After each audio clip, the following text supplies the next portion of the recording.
Bonjour tout le monde, maintenant on va voir le premier exercice qui est tombé en métropolitaine 2014, session de septembre. Alors on y va, exercice 1. Cédric s'entraîne pour l'épreuve de vélo d'un triathlon. La courbe ci-dessous représente la distance en kilomètres en fonction du temps écoulé en minutes. Alors très bien, là j'ai les distances qu'il a parcourues Cédric en kilomètres et là j'ai la durée en minutes. Pour les 3 premières questions, les réponses seront données grâce à des lectures graphiques. Aucune justification n'est attendue sur la copie. Alors, on passe à la première question. Dans la première question, quelle distance Cédric a-t-il parcouru au bout de 20 minutes? Alors, 20 minutes, ça veut dire ils nous ont donné quoi? Ils nous ont donné la durée. Donc, je dois chercher 20 ici. La voici. Et je dois trouver la distance qu'il a parcourue en kilomètres. Donc, je fais ma projection orthogonale à partir du 20 minutes. Voilà, une fois que je coupe ma courbe, je fais la projection horizontale cette fois-ci. Et voilà, je tombe sur 10 km.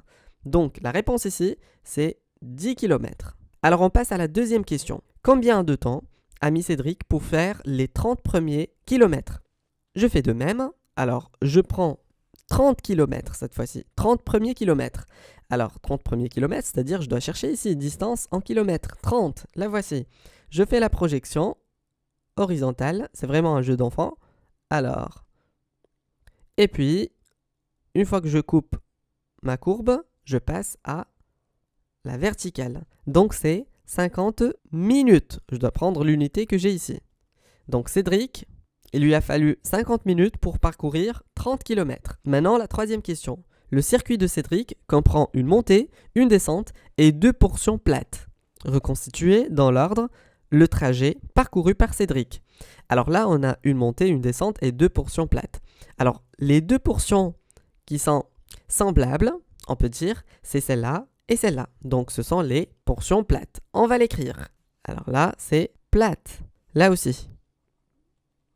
Il nous reste celle-là et celle-là. Là, je vois un petit peu de temps et il a parcouru beaucoup de kilomètres. C'est-à-dire que celle-là, c'est une descente. Mais par contre ici, c'est l'inverse. C'est-à-dire il a parcouru un petit peu de kilométrage, on peut dire 5 km, dans beaucoup de temps, dans à peu près 20 minutes, de 65 jusqu'à 85. Donc ce qui fait, là c'est une montée.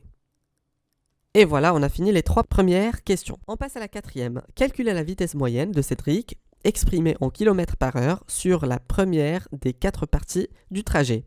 C'est-à-dire seulement sur la première partie, qui est là. Voilà. Alors, rappel, la règle de la vitesse, c'est quoi en fait? C'est la distance divisée par le temps. Vitesse est égale à distance divisée par le temps. Sachant que la distance doit être en kilomètres et le temps en heures. On doit avoir la distance qui est égale à, pour la première partie qui est juste ici, la distance c'est ça, c'est 10 km. Et le temps, c'est quoi? 20 minutes, parce que pour 10 km, on trouve 20 minutes.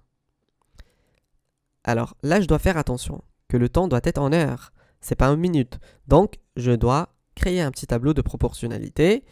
Alors, dans une heure, il y a combien de minutes? Il y a 60 minutes. Alors maintenant, j'ai 20 minutes, je veux savoir combien ça me donne en heures. Donc, je prends ici 20 minutes, ça me donne X ici. Alors, le produit en croix, X, est égal à 1 fois 20 sur 60. 1 fois 20 sur 60. Ce qui fait X est égal 20 sur 60, ce qui me donne, avec la calculatrice, 20 sur 60, ça me donne 1 tiers. 1 tiers heure, c'est-à-dire que ça, c'est 1 tiers d'heure. Alors, V, c'est quoi? C'est la distance qui est 10 km divisé par 1 tiers d'heure. Je prends ma calculatrice, ça fait 10 divisé par, je fais les parenthèses, 1 tiers.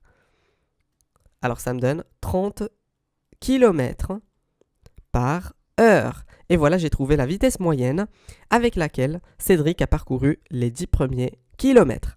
On passe à l'exercice suivant. Si vous avez aimé la vidéo, partagez-la. Et abonnez-vous sur la page Facebook Astucieux Soutien Scolaire. Et abonnez-vous sur la chaîne YouTube. À la prochaine.